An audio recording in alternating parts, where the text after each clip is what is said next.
శ్రీవారి బ్రహ్మోత్సవాల సందర్భంగా భక్తుల రద్దీ ఎక్కువగా ఉండే రైల్వే స్టేషన్, బస్టాండ్, వసతి గృహాల సముదాయాల వద్ద పారిశుద్ధ్య పనులు మరింత మెరుగ్గా చేపట్టాలని నగరపాలక సంస్థ కమిషనర్ ఎన్ మౌర్య అధికారులను ఆదేశించారు.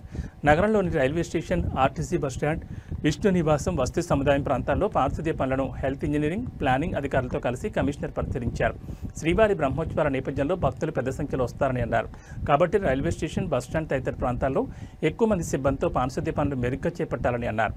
ఫుట్పాత్లు పాడైన వాటిని మరమ్మతులు చేపట్టి పూలకుండీలు ఏర్పాటు చేయాలని అధికారులను ఆదేశించారు. అలాగే ఆయా ప్రాంతాల్లో ఉన్న గుంతలను పూడ్చాలని తెలిపారు. మరుగుదొడ్లు శుభ్రంగా ఉంచాలని సిబ్బందిని ఆదేశించారు. కమిషనర్ వెంట superintendent engineer Shyam Sundar, municipal engineer Tulasi Kumar, health officer doctor Yuvanvesh, revenue ఆఫీసర్లు సేతు మాధవ్, ఏసీపీలు మధు, మూర్తి, డిఏలు లలిత, రాజు, శానిటరీ సూపర్వైజర్లు సుమతి తదితరులున్నారు.